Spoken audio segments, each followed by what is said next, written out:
Check it out now, y'all. nanoHUB-U, online instruction. Hi again. We're back for lecture 3, and in this particular lecture, in week 5, we're going to talk about contact scanning mode simulations using VEDA. So this allows you to investigate line traces of AFM tip across a feature in a substrate, and allows you to understand some of the forces that are acting on the tip as it scans over a feature.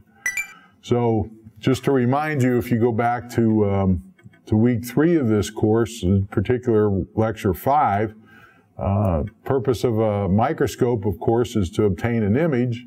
And in the case of an atomic force microscope, the algorithm for obtaining that image is rather complicated. It involves a variety of different components that are indicated in this particular slide.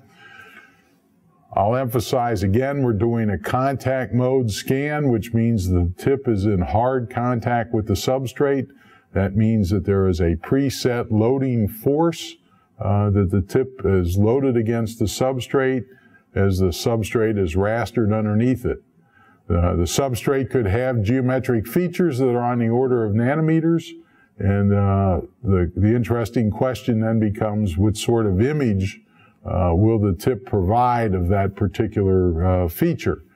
And throughout these simulations of contact mode scanning, it's really important to keep in mind that what we mean by a topographic image is really the sample motion that is required to keep the cantilever deflection at a fixed value.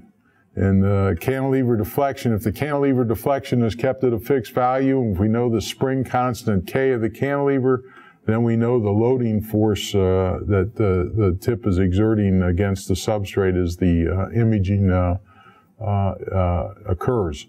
So that's it. That sample motion equals topography. That's an important thing that you have to keep in mind when you try to interpret any experimental data. There's an issue about how the tip approaches the substrate. This was also covered in a previous lecture, but now you're going to have to specify the approach velocity of the tip to the substrate. Clearly, if the approach velocity is too high, you're going to run into trouble when you do these numerical simulations. So this slide is just included to remind you that this is a parameter that you're going to have to adjust when you perform these simulations. And then lastly, this is where the feedback loop comes into play, right? There's going to be 2 parameters. One is going to be a proportional gain. The other is going to be an integral gain. And it's going to tell the controller that's built into VEDA how to handle the air signals and how to adjust the tip sample separation in order to minimize those air signals. So you're going to have to specify both case of P and case of I in order to perform a numerical simulation of the tip as it scans across a substrate. And as we'll show, the values of these parameters are critical. If they're not set properly, your numerical simulation just will not occur.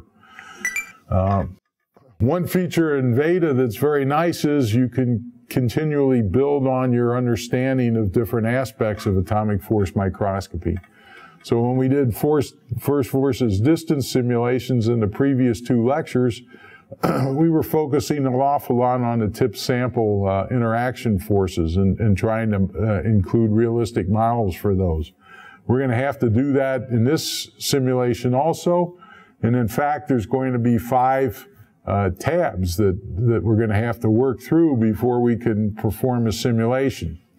Now what I like about VEDA is these tabs allow you to think systematically about the various input parameters that you're going to need to take into account when you do experimental data runs in the lab. So by using VEDA to get a handle on these various input parameters, I think it allows you to design better experiments and to perform those experiments with less confusion than if you just go into the lab in a very blind way and start acquiring experimental data. So the new tab that shows up in this simulation is tab 4. It's the tip sample interaction properties : feature. When you click on this tab, what you are asked to select is the shape of the feature that you're going to have the tip scan over. And in this particular simulation, we're going to select the step feature under the select geometric parameter slide. So if you're going to follow along in this example, we're going to select step instead of trapezoid, sinusoid, or cylinder. So that's important. So the best way to begin is to work through an example. And in this particular example, I just like to scan the tip over a step-like feature. The step is going to have a height of 10 nanometers. The step length is going to be 50 nanometers in length. And that is something that we're going to specify in the software. Clearly, you can pick any values that match features of interest that you're trying to investigate. We're going to specify quantities in the operating conditions tab. So we're going to select one eigenmode for the cantilever that we're going to use. That's usually the case in contact mode scanning. There's only one important eigenmode of the cantilever that's important. That's the first eigenmode. In this particular example, we're going to select a cantilever stiffness of 3 newtons per meter. We're going to select a Q factor for the cantilever. When it oscillates, that Q factor is going to be on 100. The exact value isn't terribly critical for contact mode scans. That's the Q of the cantilever is much more important in dynamic AFM, but a typical value in air for a quality factor for a cantilever is about 100. The natural frequency, resonance frequency of the cantilever, again, that's not terribly important in contact mode scanning, but to select a number, we're gonna pick 40 kilohertz. Our set point deflection when we scan the tip across the step feature is going to be 4 nanometers. So since we've got a 3 Newton per meter cantilever and we have a set point deflection of 4 nanometers, that means our set point force is going to be about 12 nanonewtons. We're going to scan it, we're going to raster the tip across the sample at 10 lines per second. That's again something that you can specify, and that can be used to match your experimental conditions. And lastly, the proportional and integral gains for the simulations that I'm going to perform, those values are going to be set initially to 0.005. We're going to select the DMT contact model to describe how the tip interacts with the substrate, and we're also going to set the scan size, how large of a region the tip scans across this feature.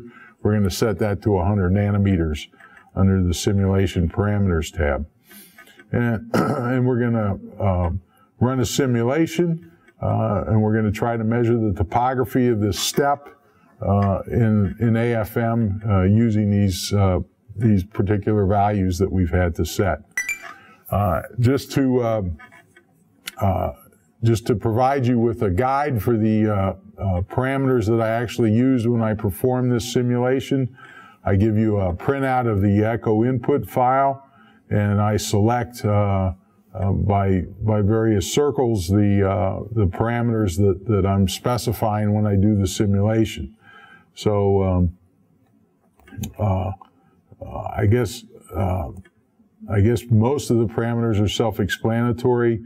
I just wanted to point out that in the first part of the simulation, I'm not going to worry about the tip radius. right? The tip sample convolution is turned off, and this is the default condition in VEDA. It makes it much easier to calculate the scan across this feature is much more rapid than when we turn the tip sample convolution on. We'll turn that on at the end of the lecture, but you have to be very aware that the plots that you get out are for the zero tip radius. They're not meaningful for an experimental application, but they do provide you with some insight into what the tip is actually, the motion of the tip is actually undergoing as the tip scans across the substrate. I just wanted to say something about the tip speed. Most AFMs generate a forward and backward scan, and they generate that forward and backward scan by issuing a sawtooth triangular wave to the X piezo. So in this simulation, we're just going to simulate the forward scan, not the backward scan. And you can always calculate, once you specify the tip speed, in this case the tip speed has been specified to be 1 micron per second, 1,000 nanometers per second essentially, right? You can always translate that back to your experimental parameters, which you may have to set on your AFM controller, because your AFM parameters are often set in terms of the period of the triangular wave that's issued to the X piezo. So, for instance, the scan frequency is specified as 5 hertz, and what I show you here is how to convert that scan frequency into a tip speed, right? So I just worked through the conversions that are required to get the tip speed out. It's just more of an example of what you need to know to run the simulation. So let's look at the results of this simulation when we run the tip over the square step feature, right? The square step feature has been chosen to have a height of 10 nanometers, to have a width of 50 nanometers. The geometric feature is indicated by the red curve in this simulation, right? The blue curve is the plot of the Z piezo response. In other words, what the Z piezo is doing to the substrate in order to try to keep the tip force at the set point value of 12 nanonewtons, or I think the tip deflection is 4 nanometers. So the substrate motion is plotted in blue, and that's the best attempt that the controller makes in order to keep the tip sample force constant as you scan over the substrate. Notice that this is again for a 0 tip radius, right? So it's kind of an artificial plot, but it allows you to focus in very clearly on what the geometry of what the topography of the substrate might look like when you run a simulation for these input parameters, right? Notice that depending on what you set for the proportional and integral gains, there is a finite time required for the controller to react to the step height, right?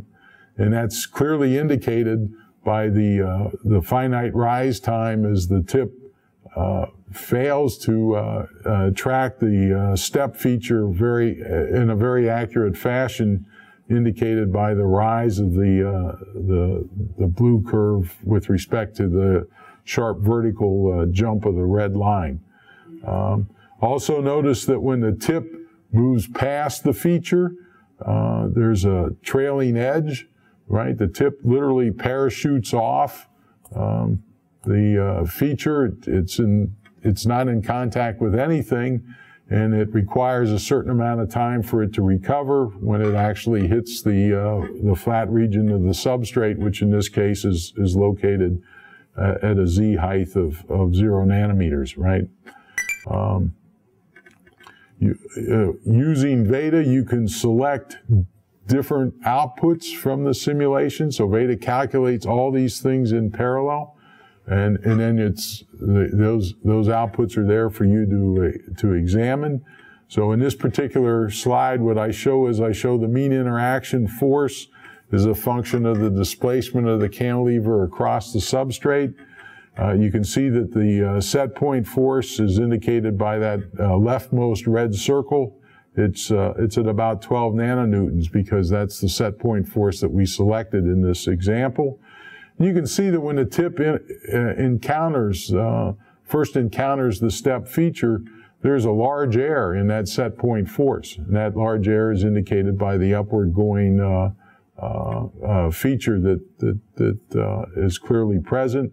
Once the controller recovers, you can see that the controller does a good job of keeping the set point force at the 12 nanonewton value until the tip jumps off the edge of this step feature. When the tip jumps off the edge of the step feature, the cantilever deflection essentially goes to zero because there's no interaction of the tip with anything. So the interaction force, right, the mean interaction force is indicated by that red circle on the right side of the plot.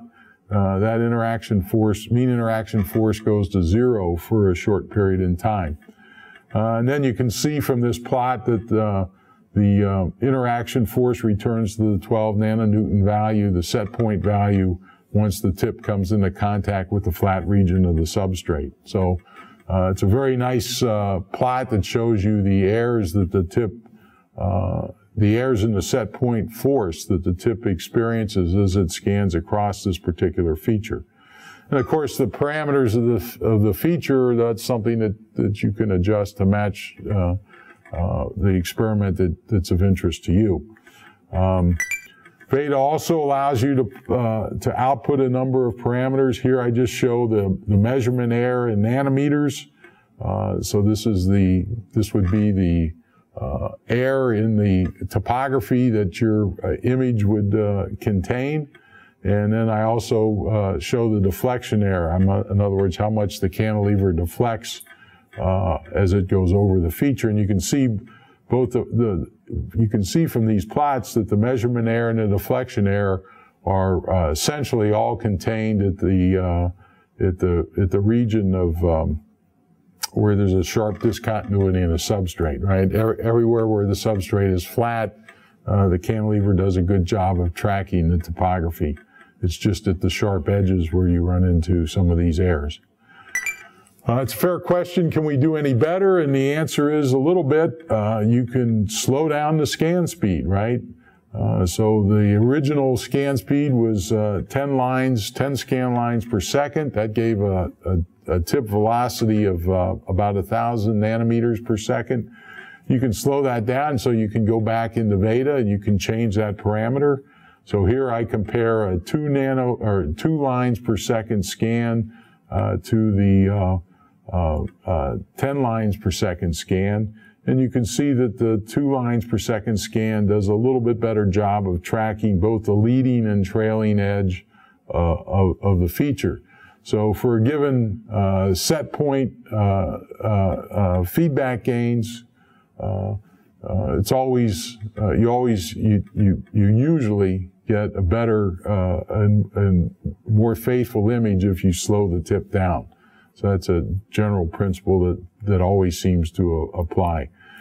In this particular example, I don't go through the effort of adjusting the feedback gains. We'll do that in the next lecture, and we'll focus on that and try to show you what effects the proportional and integral gains have when you do these simulations.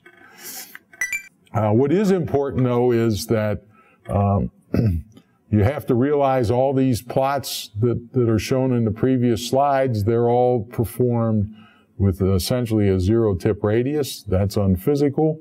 It allows you to see what the tip is actually doing, but if you want to see what your image is going to look like, you have to include this tip radius. And you can do that by going to the tip sample interaction properties tab and clicking the geometric convolution box until it says yes. And when you click that box, then whatever radius of the tip that you've specified, that will be taken into account as the tip scans across the substrate. So when you include the tip substrate convolution effects, the length of time required to perform the simulation will increase dramatically. So now you're going to have to work, you're going to have to wait at least a minute or more for the scan to be complete. And I will say, if your feedback parameters are not set properly, you'll waste a lot of time on this particular simulation. So make sure your set point parameters are properly set when you do not include tip convolution. Once the tip convolution, once the P and I values are properly set, then you can include the tip convolution, and you have some confidence that it's going to work. So here you go. Here's the results of the tip convolution on the topography of this step feature. The solid blue curve is the results that we obtained previously for 10 lines per second scan with 0 tip radius. When you include the radius of the tip, you can see this light blue scan, which indicates now that the sharp features of this step are now completely rounded out due to the finite radius of the tip. So this is, of course, much more in line with what you would see experimentally, because experimentally you've always got this tip convolution acting on the topography of your image. Again, I'll make the point that the blue curves on all these plots are interpreted as topography, but in fact, they are the motion of the Z piezo in order to keep the tip sample interaction force constant, right? So if by keeping the tip sample interaction force constant, you map out the geometric topography of the sample, then your image is in good shape, right? You've got a one-to-one match between topography and Z motion. But if for some reason that proportionality between tip motion and topography breaks down, then your image could give you completely bogus results, and it could be very confusing to interpret. So that's all I wanted to say in this particular lecture. Up next, we're going to talk about contact mode scans, and we're going to focus a little bit more on the proportional and integral settings. So come on back for lecture 4, and we'll investigate that particular topic. Thank you very much.